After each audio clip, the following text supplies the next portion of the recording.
Hello and welcome back to my channel. And today we're going to be talking about an argument that I've had that spanned over at least a week. And this video I've tried to record 3 times and I've messed up all 3 times. The character I'll be talking about is red-haired Shanks from One Piece. And if you aren't caught up with One Piece, then I'm going to be spoiling the entire thing basically up to the most recent manga chapter. So be warned. I'm here to put the final nail in the argument of what is Shanks. Because there is no Haki Man. There never was a Haki Man, and there never will be a Haki Man. This is the Haki Man debate. So, again, I will now actually shut the fuck up. I've been waiting to speak on this for a while. So, when it comes to being a specialist over anything, what that means is that you have to either have more knowledge or more experience with that particular thing than the vast majority of people. Not everyone, but most people. So you can have more than one specialty. Shut the fuck up. I'm not done! Okay. So,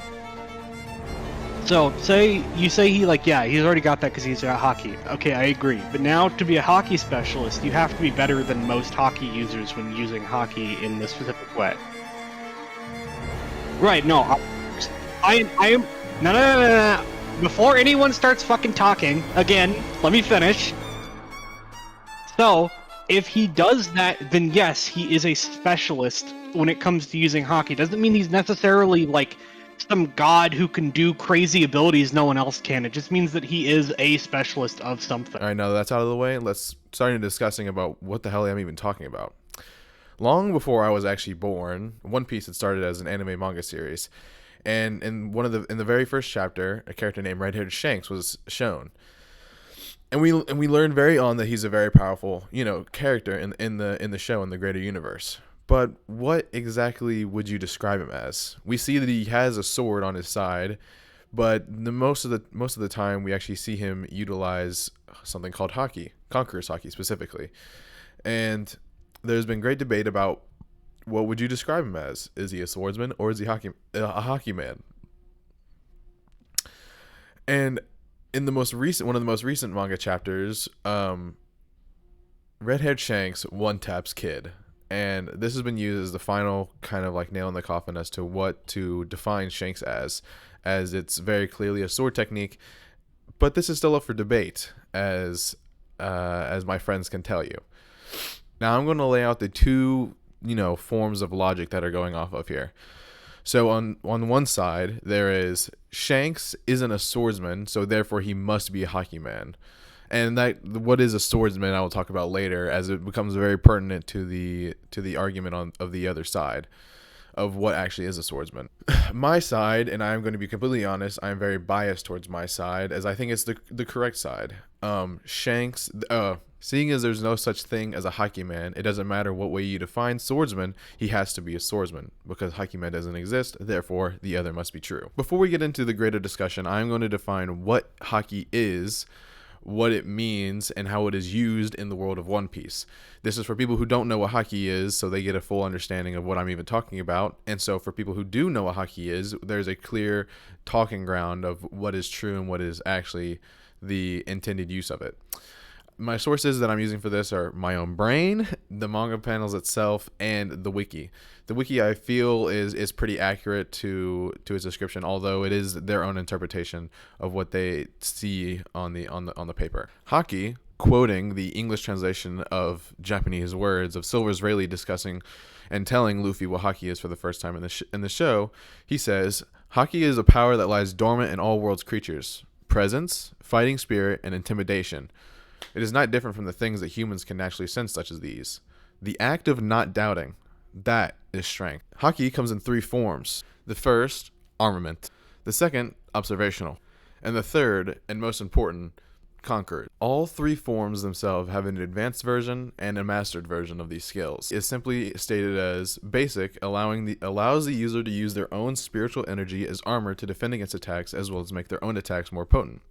Basic observational allows the user to have a sixth sense of the world around them, to sense presence, strength, and emotion of others. Think of it as sort of like being able to see around walls and know where people are without actually ever seeing them, because you can just sense their presence. Basic Conqueror's Haki allows the user to unleash their own willpower to overpower the will of others, and this is most basically used to make other people unconscious without ever touching them. Advanced Armament is the evolution of the Basic Armament skill, where instead of coating your attacks with Basic Armament, you put on Advanced Armament, and when you attack somebody, it allows your attack to go through the exterior of the opponent and destroy them from their insides. Advanced Observational is the evolution of regular presence or regular sixth sense, and this allows you to foresee into the future to be able to see your opponent's attacks and what they will do. And Advanced Conquerors is most similar to Advanced Armament. It's something you put on top of your regular armament Haki to increase the power and defense properties of your attacks and of your body to the most extent. The only mastered version we've seen is Silver's Rayleigh, and that's Mastered Armament Haki. This is simply the pinnacle of defense, which is a force field or shield around yourself at all times that is invisible to the naked eye. And it allows you to admit your Haki without ever needing a medium like a sword or your fist that is traditional to regular armament Haki. The mastered version of Observational and Conquerors aren't exactly clear yet, as we've not seen these being shown. Now that we've laid the baselines out of what Haki is, let's discuss what is a Haki man. And to be frank with you guys, we've thrown that definition out the window. We all kind of collectively agree that there is no such thing as a Haki man. It's more akin to a Haki specialist, because a Haki man infers that it's a user who fights with Haki, only Haki, which can't happen because Haki itself isn't a weapon, nor is it a fighting style. It's something that you use to empower your weapons and fighting style. So from now on, we're going to be talking as if Haki man is a Haki specialist. And that's the closest that we can get to. So now for why Shanks is not a Haki specialist, nor could there ever really be a Haki specialist. Specialist has a couple definitions. The Oxford definition is kind of comes in two parts. A person who concentrates primarily on a particular subject or activity, and a person highly skilled in a specific and restricted field. I've kind of broken this down into three, where the first is someone who there is a skill that is niche and restricted and very specific that a person can even specify into. The next being that you are so good at a particular skill when compared to your peers that the differential is quite large. And then the third is someone who primarily only focuses on one subject or activity. The third definition in this sense would be if somebody only uses one type of Haki, Armament, Observational, Conqueror's Haki. They would specialize in that because that's the only one they use. What I'm going to describe, or what I'm going to tell you, is essentially why Haki itself doesn't fit under the first definition, because there's no niche that you can fill and specialize in. Shanks doesn't fit under the second definition because his skills aren't incomparable to his peers.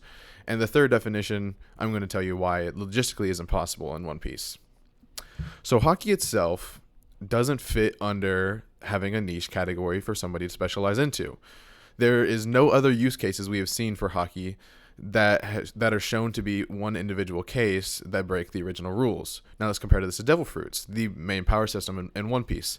Devil Fruits, we were told at the beginning of the story, there's three of them. There's Paramecium, there's Logia, and there's Zoan. But then these rules get broken all the time. We see, in the most recently, Green Blood, which allows you to replicate Devil Fruit abilities, and Artificial Fruits, otherwise known as Smile Fruits. We also see, or later on, we see Paramecium acting as Logia with Katakuri, and we see Logia having different properties as well. And Mythical Zoans and Ancient Zoans come into the fray, as Mythical Zoans kind of can just do whatever they want. It depends on what the Mythical Zoan is. We see this with Luffy's Awakening, and we also see this with possibly Doflamingo's Awakening. But Haki, there is no use case outside of the rules that we've established. Each of these are linear lines as to what powers that you get the more you train. No matter how you look at the tree, you can still only go up it one way, essentially. There's only one possible outcome for anybody who trains this. The only difference is the strength and the ability that you've trained in. Now let's compare this to Nin.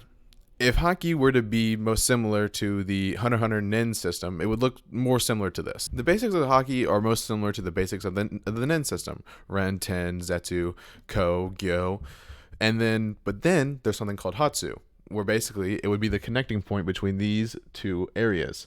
This is the area you can specialize in, where you can be an enhancer specialist, a specialist of being a specialist, things that are niche in a category where you can differentiate yourself from other people, where you combine the original skills and you apply them to in a new way to differentiate yourself and having a unique ability.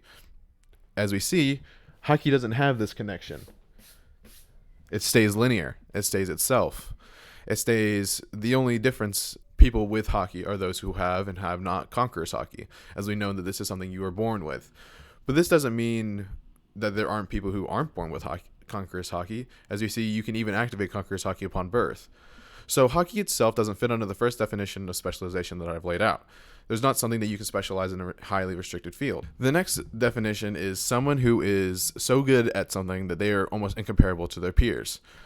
Let's look at Shanks now, and let's compare him to his peers, which would be Yonko, Admiral, the Senior Admiral, possibly the 5 Elders, other people of similar strength levels, and people who have the similar amount of Haki that he does, or the advanced versions of Haki. What have we seen Shanks do in Haki-wise that we have not seen other characters accomplish recently, or we can assume they've done previously? The question still remains. The only thing that I would give to see that Shanks done that other people having done is post Wano, when the new Admiral Amaraki comes to defeat possibly the Straw Hat Pirates. Shanks unleashes his Conqueror's Haki, presumably from miles away, and it shows his presence to the Admiral, and it tells him to bugger off, because if he goes and attacks the Straw Hat Pirates, then he will come and attack him, which the Admiral doesn't want. Shanks is extremely powerful. But in terms of what he has done, or what we've seen him do, in Haki stance, we have seen other people accomplish that, as Luffy, Zoro now recently gained Haki, and we can assume that, Yonko's before him and Yonko's now are a similar strength, because why wouldn't they be?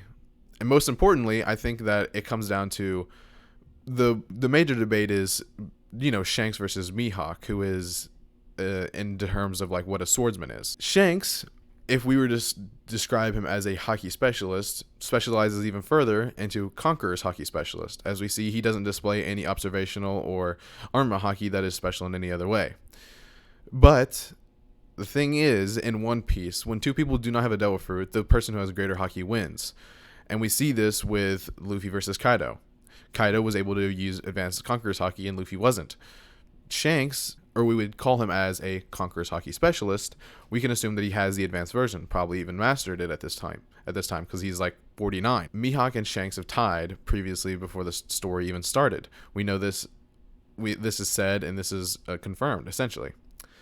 But what that means is that Mihawk, even though not being a confirmed user of Conqueror's Haki, must have the same level of Conqueror's Haki that Mihawk does. It is simply an essential part of being a pirate and trying to become the king of pirates. It would also be an essential part of being the strongest swordsman in the world. You have to have all 3 types of Haki. It simply is a simple fact. Luffy versus Kaido proves this. Beforehand, you could certainly argue that Color of the Supreme King is only for people who are born special and perhaps have a greater advantage of becoming the Pirate King. But seeing as you need to use it to make your attacks more potent and more deadly, it is now a necessity. It is no longer a neat trick like having the Will of D or being able to hear the voice of all things. It is now a necessity. So, compared to people around Shanks, who is he specialized against incomparably? Was Whitebeard a specialist? Is Blackbeard a specialist? Is Big Mom a specialist? Is Mihawk a specialist? Shanks has not shown anything that we have not seen before, or we can infer that people have around him. So, him being particularly skilled in a specific field just simply isn't true, because compared to his peers, they're all very similar. Although you could argue that maybe his armament and observational Haki are greater, or he's physically stronger, that's fine. But being a Haki specialist, and specifically a Conqueror's Haki specialist, I don't see the evidence that can prove this. It simply has not been shown. If to be the king of the pirates, you have to specialize in all 3 types of Haki, does that really make you a specialist? If everybody around you is also specialized in all 3 types of Haki? The greater the term specialist gets used on more and more characters, the less it seems like they're all specialists and more just like it's a necessity. And in my opinion, Haki itself is just the visual representation of somebody's strength. It's just to differentiate people on a greater scale. So now, If you don't agree with me in the first and second definition, that's fine. I don't see why, but you can. The third definition, someone who concentrates particularly on a primary or singular form of Haki. That would make them specialized compared to others in that type of Haki. I'm going to explain to you why, even in the most specific of cases, that this logically isn't possible in One Piece. Now, let's take the scenario where we have somebody who only wants to use one form of Haki. We've seen this in the show, why this cannot be possible, but I will go to the most special use case scenario as well. In the show, I would argue that Luffy was perhaps a armament or regular Haki specialist, maybe Conqueror's Haki, because if you define him as having Conqueror's Haki as making him a specialist, then he would be a Conqueror's Haki specialist. Okay, let's see the fight against Katakuri. He simply would not have beat Katakuri if he had not learned advanced observational Haki. This is simply the truth, as we see him learn it and then beat Katakuri, showing that it is a necessity. Okay, so then at that point, since he has stronger observational Haki than maybe his peers, we could argue that. What about Luffy versus Kaido? He not only had to learn advanced armament Haki, he also had to learn advanced Conqueror's Haki in a short amount of time. If he was a specialist, and it is simply impossible to become King of the Pirates without having all three forms of Haki. This has been shown and disproven in both of these most important fights that are very integral post-time skip. Who would the person be fighting if they were to only use one form of Haki? That is, they cannot fight a human, because humans would have all three. They would know that they needed all three because they would lose otherwise. Okay, so then you make the argument, what if he was on an island with only inhuman things? Well, I would have to say that we haven't seen any inhuman or monster creatures in One Piece that cannot be taken down with a simple attack that doesn't even require Haki. I mean, Luffy in the OP, the first OP takes down a Sea King with a singular punch, ever having to use Haki. And we also haven't seen creatures needing to be attacked by more than advanced armor Haki. Well, the only argument to that would be, what about Sea Kings? What about the calm sea? I mean, you can certainly make that argument, but considering that somebody would have to, well, not be a Devil Fruit user, they would have to be only a Haki user. Well, let's go through the three scenarios. Let's say they go out to the Calm Sea and they want to only use armament Haki. Okay, sooner or later, they might not see an attack by a Sea King, and then they're dead. Or, okay, let's say they were able to, bait out the Sea Kings one by one and fight them one by one. Sooner or later, his Haki would be stronger than Sea King's, and he would never get stronger and stronger armament Haki. But that is only in the scenario where he doesn't die trying to do it. Is he a fishman? Well, I feel like that's a more special use case scenario, where they are just naturally stronger in the water. So let's say it's a human, and he only uses armament Haki. It gets harder. The more and more specific you have to get with a singular example, the harder and harder it is to define it as logically possible that a person can primarily only use one form of Haki, because they simply wouldn't get anywhere. All right, let's do observational. Well, anybody who is stronger than them or had armament Haki in the first place, they would never be able to attack them, so they never would get stronger, and they'd most likely die. Okay, let's try Conqueror's Haki. The same logic applies. Anybody who doesn't get overpowered by your willpower can just go over and beat you because you have no armament or observational Haki to help you fight them. In all three definitions of what is a specialist, neither Shanks nor Haki itself fall under what would be a specialist. Let's go all the way back to the original argument, because if you can't be a Haki specialist, you at least can argue that maybe Shanks isn't a regular swordsman. This comes up when I was arguing with my friend Jet. His argument is that Shanks can't be a swordsman because he's a fraudulent swordsman due to his necessity of using Haki. So therefore, he must be a Haki specialist. Although I've disproven that a Haki specialist could even exist, let's discuss whether he is a fraudulent swordsman or a regular swordsman. Jet's definition of a swordsman, as through my interpretation of the things that I've been told, falls under two necessities. A, they have to be trained formally, either in a dojo or perhaps in the Marines. And B, have a similar mindset to Zoro and Mihawk, or what I've kind of defined as AKA live and die by the blade and try to become the strongest swordsman. The problem with this definition is it's subjective, as it takes in character motivation and what they try and strive for. I mean, you can make it.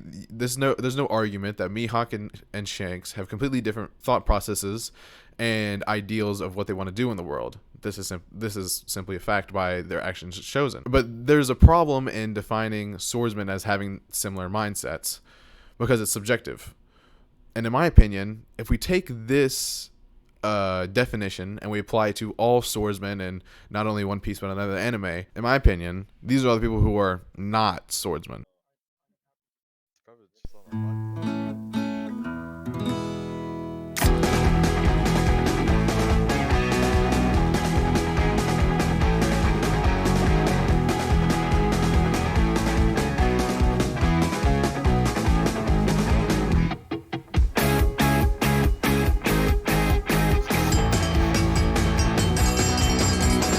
Now, to the point of calling Shanks a fraudulent swordsman due to his expertise or specialization, if you want to call it, into Haki, is simply incorrect, because Shanks is a Yonko, and we know that as soon as Buggy became a Yonko, it was due to the fact that he had Mihawk and Crocodile underneath his control. This isn't true. This is just what the Marine thinks. So therefore, we can assume that Mihawk is also Yonko level. Their bounties are only 500 million apart, and this could be due to multiple other factors besides the factor of their strength. And Shanks are both Yonko level. We can assume that they have similar levels of Haki.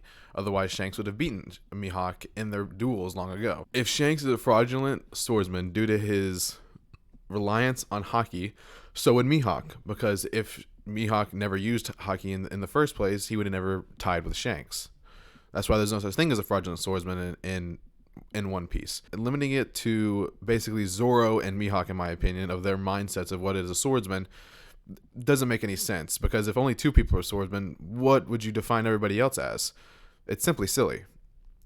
And this kind of comes into the conclusion of the, like, what if Shanks and Zoro were to fight with no Haki, who would win? Shanks and Mihawk, it doesn't matter. Any other swordsman. In my opinion, if it's Shanks versus Mihawk, and Shanks still had his arm, as we can see previously, before he lost his arm, Shanks and them would duel, and then after he lost his arm, Mihawk and Shanks wouldn't duel, which we can infer was probably due to Shanks losing his arm, and his arm being his dueling arm. We see this in flashbacks of him holding the sword in his left arm, and we also see this as the scabbard in the flashback was on his left side as well. So, if Shanks versus Mihawk, and then nobody had Haki, who would win? Shanks and Mihawk would tie, and Shanks versus Zoro, Shanks would absolutely destroy him, as he is probably just physically stronger than Zoro at this point. It's him being a Yonko, even after losing his dueling arm. As I said before, Haki is the expression of your own strength in a visual capacity. It is the evolution to a, inhuman abilities, essentially. And in conclusion, I think you can clearly see that in the terms of Haki specialist, Haki itself and Shanks neither fall under any of the three definitions given by Oxford or my own interpretations. Haki itself isn't a thing that you can specialize in, or it has any niche qualities. Shanks doesn't display any sort of like strength that is unbeknownst to any other character, and only using one form of Haki would lead you to a certain and untimely demise. As we see this narratively and logically, it doesn't make much sense. Shanks is a swordsman, and any of those who disagree are coping and seething. Alright guys, thanks for sitting in and listening to me rant. Like and subscribe. All right.